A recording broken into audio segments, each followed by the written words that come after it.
Bilisan natin para di tayo malit, para di tayo sabunin ng dispatch. Thank you, sir.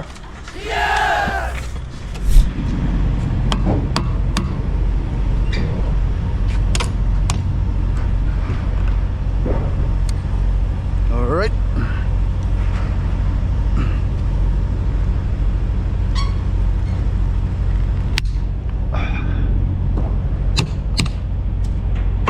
So kaya lumipad yun. Pagka nagpuputol kayo nito guys, watch out sa mata kasi hindi ko tinitignan kasi baka mamaya tumalsik sa mata ko eh. Bulag ka na.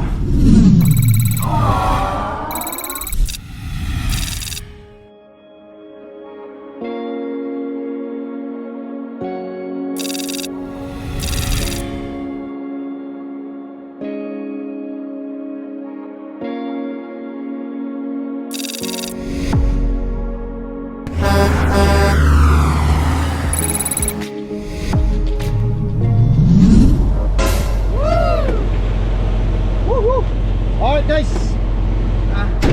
babalikan lang kay Tracker at nandito tayo ngayon sa Dexter, Michigan na. Malapit na tayo sa Windsor, Ontario or Ambassador Bridge, so Detroit, Michigan border. Nakuha ko na yung Ace Manifest ko sa previous video vlog natin, no? Nakita nyo naman nakapag deliver tayo at nakapag pick up tayo. Master and manage. Nag-drive ako kagabi, konti lang. Tapos nag-drive ako kaganina ng mga almost, meron na akong rito. Nakapag-drive na ako kanina ng mga 6 hours. Ayan, malapit na tayo sa border. Delivery natin bukas. So ito yung manifest ko. Ito yung passport. Tayo magpatumpik-tumpik pa. Dumaan lang ako dito para mag 30 minutes break, magpa-crudo, at pagkatapos kinuha yung aking Miss Manifest.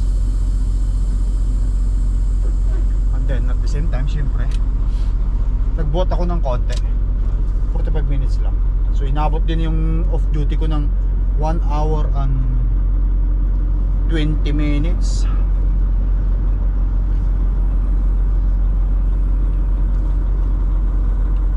But anyway, at least kahit paano masaya. Gawa nga ng natapos ko yung obligation ko sa sarili ko. Nakapag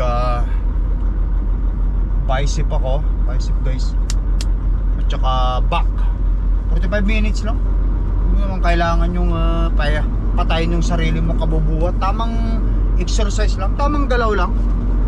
Kung sana yung watim na likod mo. Kung hindi kita makmuscle mo. Itong ginagawa ko guys, maintenance na lang to sa akin. Hindi ko na kailangan magpalaki ng katawan. Kumbaga sana hindi naman natin hindi tayo sasabak sa no?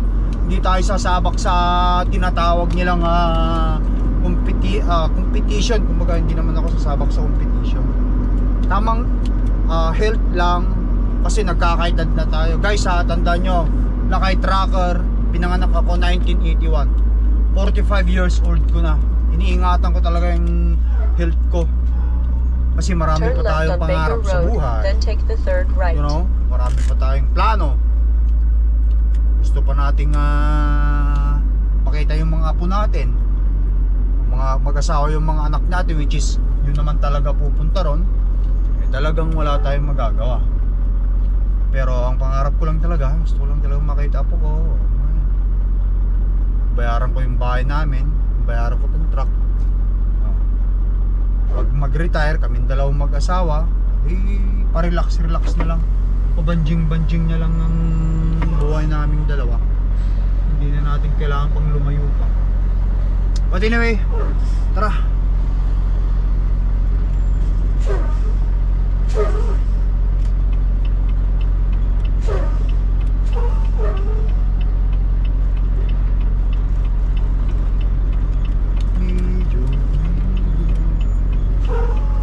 Naantay ako, mabuti naman sila.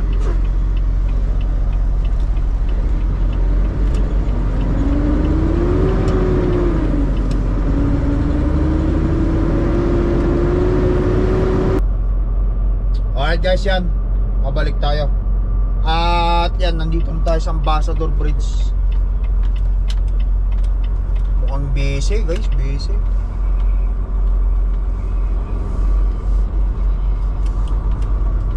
Daming truck eh. Sunod-sunod.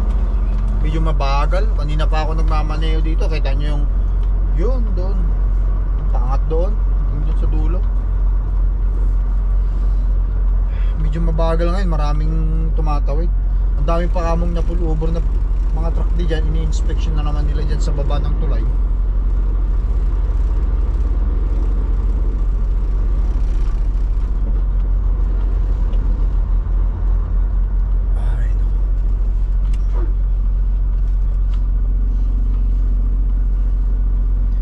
Tayo ng siyam-siyam dito guys kasi makupad eh oh. So bababa na naman tayo para sa ganon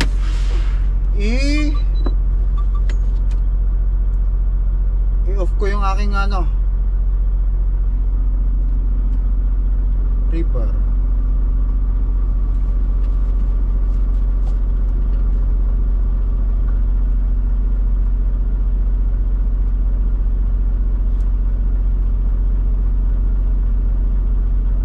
Tara.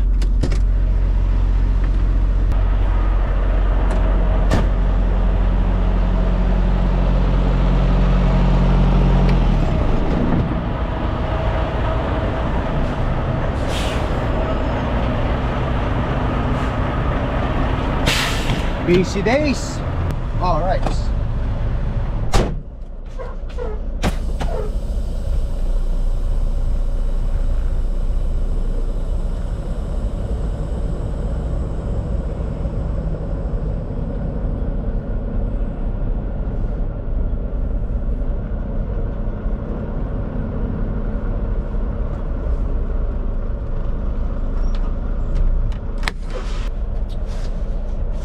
Okay guys, yan.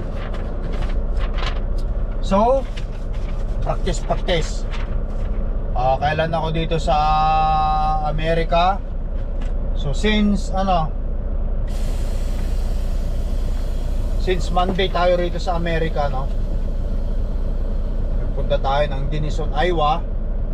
At nag-pick up ako sa Topeka, Kansas. Yun. Ano lang yun? Para hindi tayo marami pang tanong, question.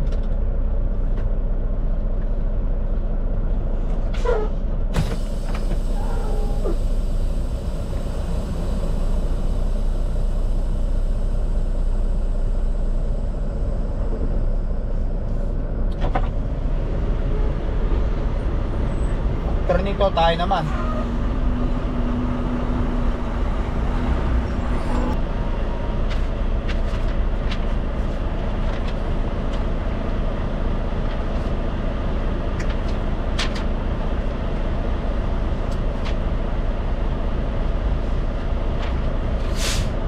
na lang, isang deliver lang ito guys.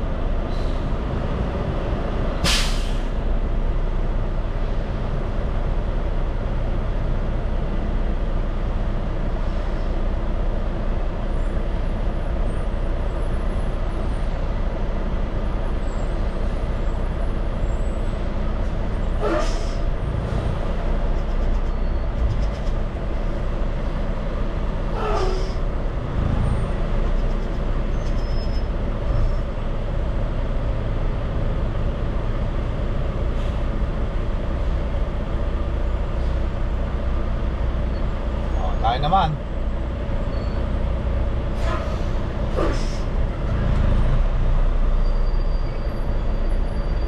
Stop.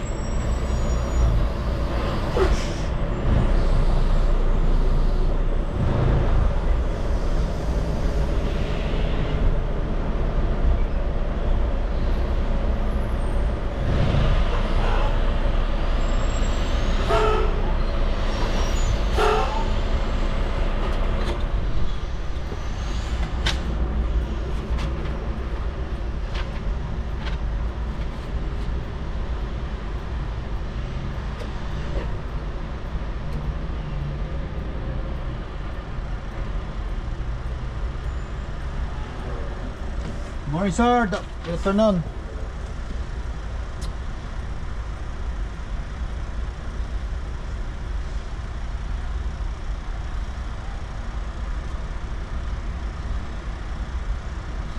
Nagkamali pa ako sinabi.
Thank you, sir.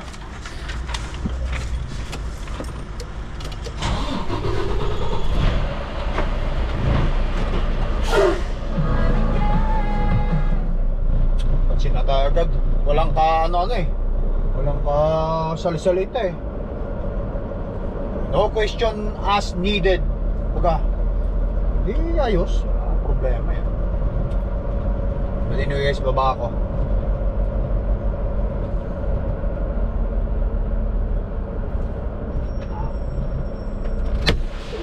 On natin yung acting reaper.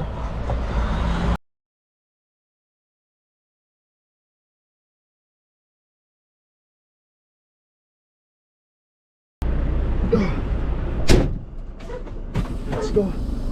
Vamos. Dapat tumpik-tumpik pa.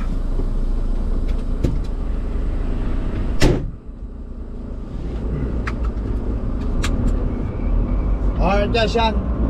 Nakatawid tayo ng border. Sa Canada na naman tayo. Walang meat inspection ito kasi hindi naman to karne.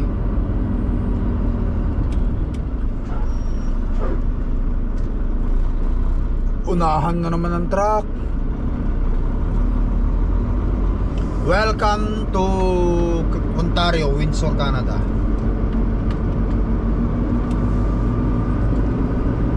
Welcome to Windsor, Ontario, Canada. Yun.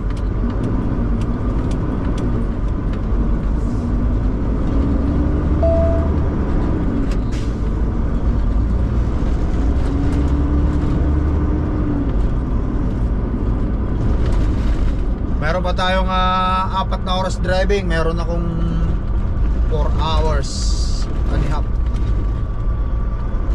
Didiretsuhin ko na to. Ratrating ko ang ratratin para makarating tayo bukas doon sa delivery natin.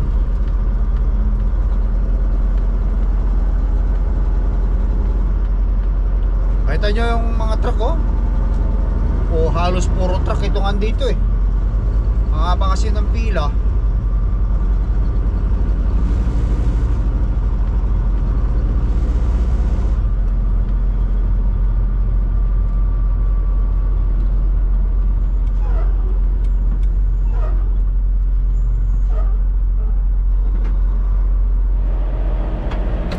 Alright guys, let's break the seal.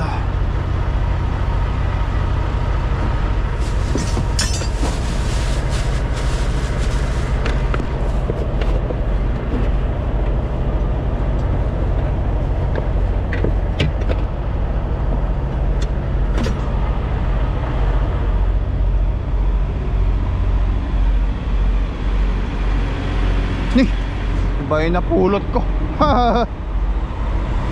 Sablay.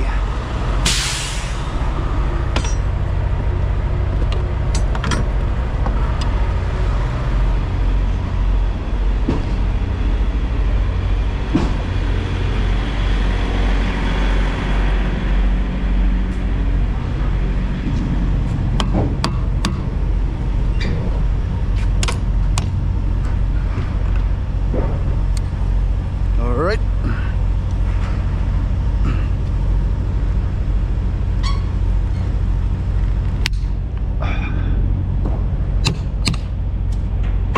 So kaya lumipad yun. Pagka nagpuputol kayo nito guys, watch out sa mata kasi hindi ko tinitignan kasi baka mamaya tumalsik sa mata ko eh. Bulag ka na.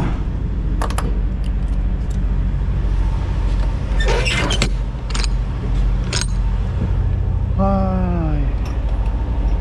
Saan ka lumipad?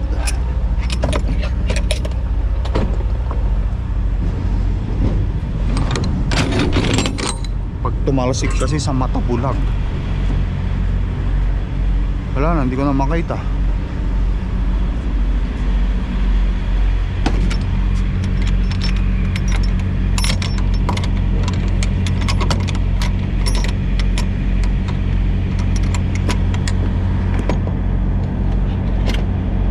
Alright, trust na ako.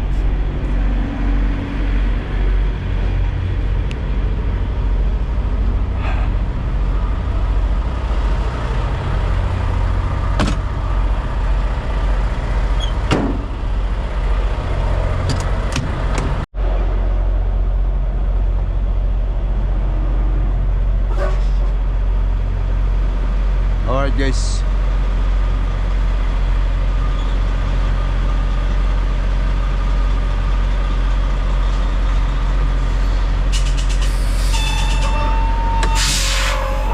try ko na lang ulit.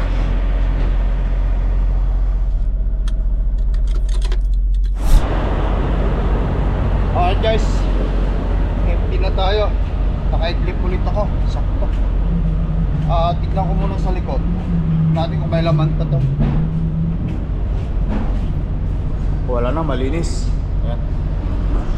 Ayan, kunin natin yung papel down. Hindi ko muna isasarado yan kasi titignan nila. Tapos i-pre-pull na natin ito. Ilagay ko sa minus 10. Minus 10 daw eh.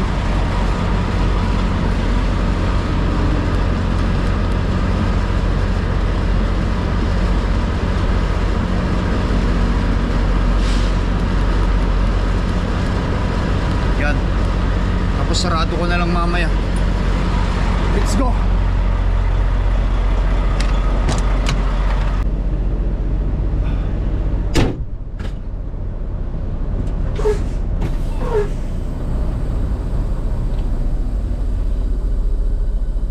Alright guys.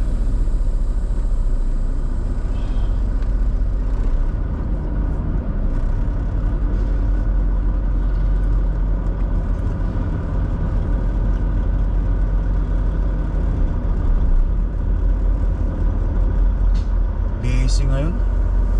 So sa Winnipeg 6:30 pa lang, tulog pa yung mga dispatch. Dito, ano na dito eh 7:30, isang oras ang lamang.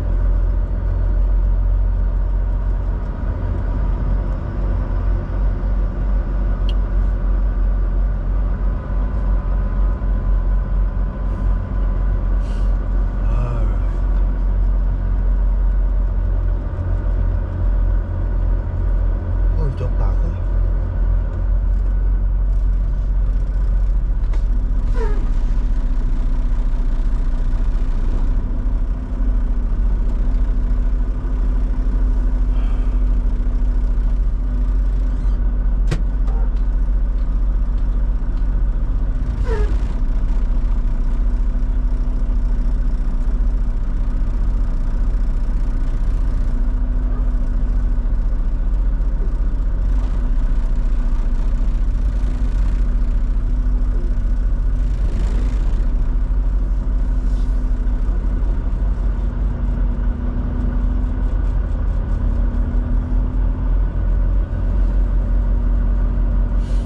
So, lima guys, apat yung pick up ko.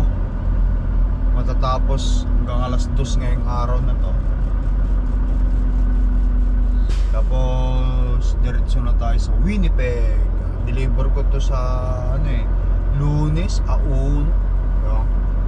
Pero nandun na ako ng linggo ng umaga o hapon siguro kung may ako si Lord. Nakapag-drive ako ngayon Friday ngayon, Saturday, Sunday. Nandun na ako ng Sunday. Ng hapon, tanggapin nila, katapusan yun na 31 yung Sunday. Salamat.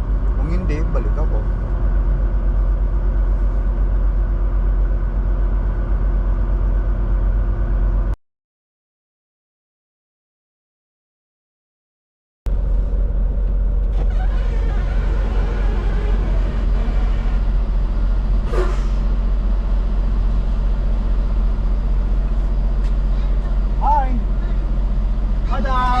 Cellphone? The apps? Okay, apps. Okay, apps. Empty.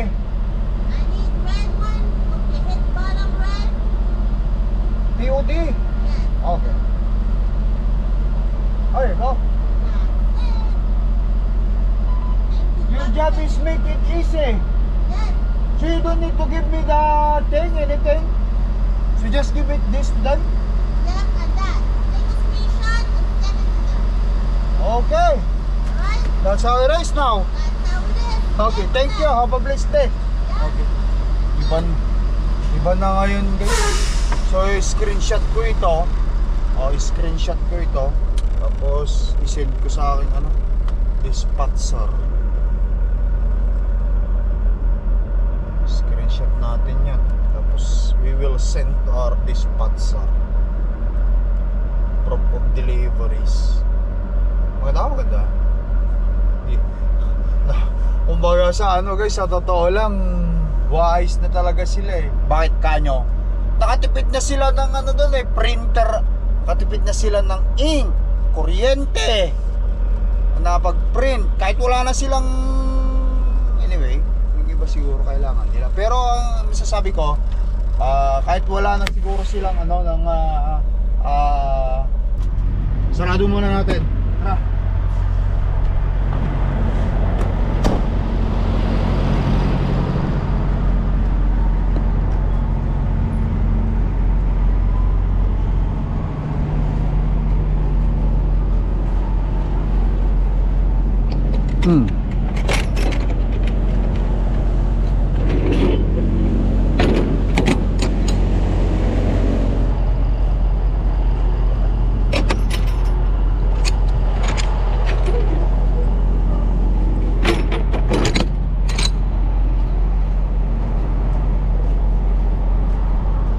Kaya mo yung paparating na magde-deliver dyan sa facilities na yan. Ang dami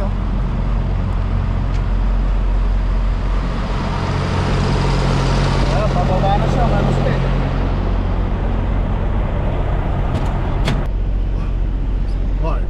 So, ang ibig ko sabihin, nakalayan mo syempre, kapag ganito na, ini-screenshot na natin, instead na bibigyan pa ako nila ng proof of delivery,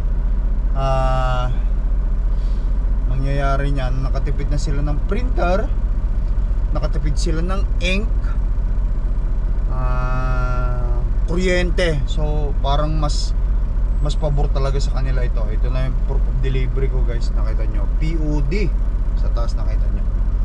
At yung screenshot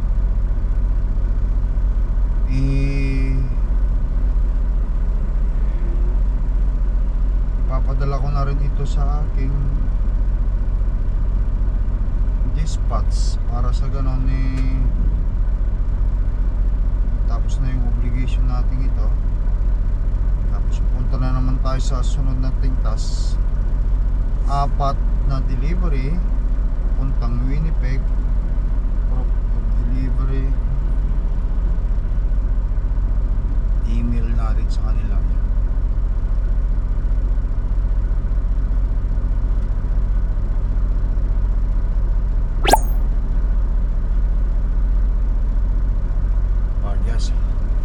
Ayan, so didiretso na ako sa pickup ko. Tapos na naman yung task natin. At pipick up tayo ng pauwi ng Winnipeg. Thank you Lord. This time hindi tayo inabot ng siyam-siyam. Not yung tulad ng nakaraan. Inabot tayo ng isang buwan. Salamat naman Panginoon. Binigyan niyo ako ng maganda-gandang biyahe ngayon. Kahit inabot ako ng isang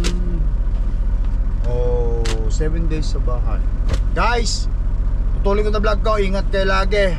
Another day of owner operator over the road. Thank you for watching. I love you all guys. Peace out. Bye bye.